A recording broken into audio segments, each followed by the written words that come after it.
Do you think that quite often, part of the reason we are discouraged and we are confused is because we just don't get it? Because we don't get it, because we don't understand why this happened to me. Why is my marriage having such a struggle? Why did this girl break up with me? Why did that guy break up with me? Why this, why that? Part of it is because we don't get it. It's like we need illumination. We need understanding. We need somebody to help us to get it. In fact, in point A, describes exactly how they felt. They are discouraged and ignorant of Christ's presence. So we could say that their lack of insight, their lack of faith has totally blinded them to the one who is right in front of them. And I think it's true. Discouragement and ignorance often run together. Jeremiah himself, one of the greatest prophets of all time, read this just the other day in my own reading. He accused God of deceiving him. Lord, you faked me out to get me into this whole gig, this whole being a prophet thing. He actually accused God of deceit. And another part, he tells God, you are not faithful. You're like a brook that I'm going to go drink out of, and it dries up as soon as I get there. That's what he's like. By the way, Lord had a pretty good answer for him. But it came right out of his heart. That kind of encourages me because, when I'm struggling, I don't want to feel like God's just going to zap me. I want to be able to come out and say, look, this really is how I feel. I'm discouraged. I don't get it. What is probably the essence of their problem? Well, we have part of the answer here. Here's a B point. They have a frustrated expectation of God. They go on to tell their fellow traveler that they had been expecting Jesus to be a prophet just like Moses. In fact, they use the exact same kind of language that was spoken of in talking about Moses. Acts chapter 7, verse 22 says this. Stephen is given a message and he says, listen, let's go back in time. Let's remember one of our great prophets, Moses. Moses was educated in all the wisdom of the Egyptians and was powerful in word and deed. And this is the same kind of language that they used on Moses that they are now using on Jesus. He says that this man that we want to tell you about, he was powerful like Moses in word and in deed. They call him Jesus of Nazareth, which is usually used to refer to Jesus' power to do miracles. So once again, they're referring back to this one who gave sight to the blind, gave hearing to those who could not hear, even raised the dead. This was a powerful man. And they think back to when he first started this ministry. If we go back to Luke 4, 16 through 21 says this. Jesus is just starting his ministry. He's just getting rolling.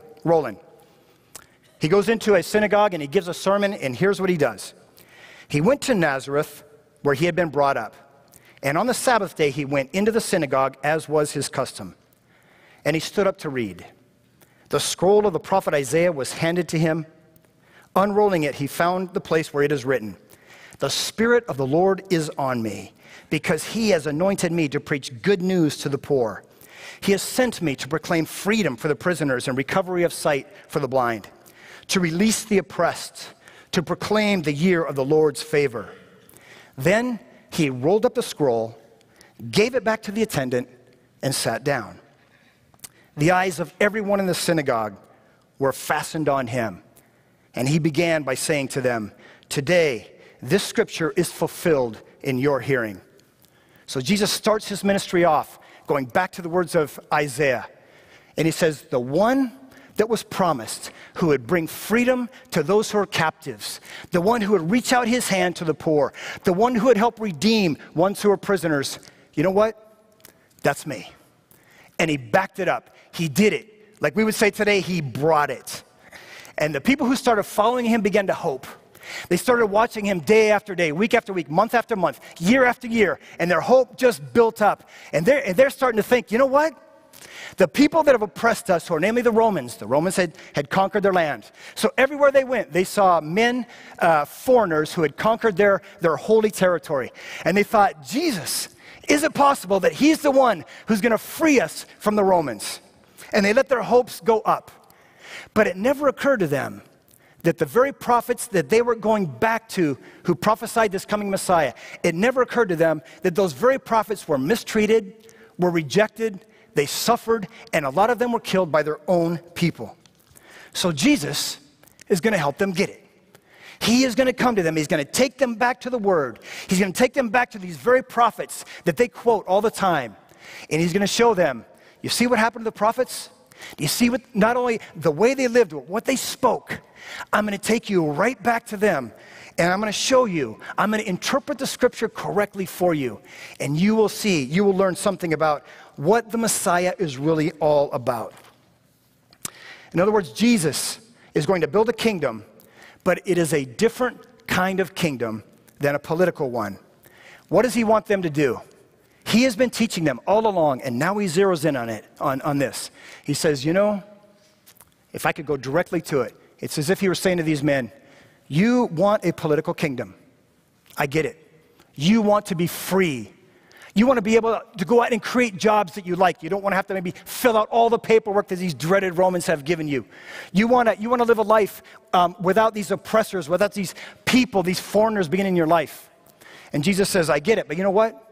I'm going to build a kingdom that is way better than that. So I am asking you to leave aside your petty ambitions. I'm telling you to give up your dreams of building your own kingdom. Get on board with mine. Get on board with mine. Mine is better.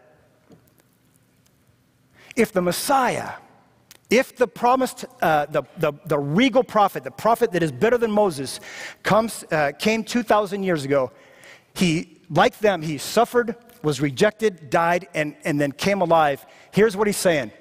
My kingdom is way better than anything you can build on your own. I want you to be a part of it. And once again, here's the irony. Jesus is talking to men who feel dead. And he himself has submitted himself to the Father. And because of that, he was rejected, killed, and then he rose from the dead. He is filled with life. He is filled with the Spirit. He speaks to these dead men, and he says, get on board with me. Get on board with me, and I will show you life. Here's the paradox in the Christian life. At some point, we have to come to the Lord and say, all right, your will be done, not my will. Your kingdom be built, not just my kingdom. Here's the paradox. When we do that, when we give ourselves up to that, he fills us with abundant life. Jesus said, I've come not to take life away from you. I have come to give you life and life in abundance.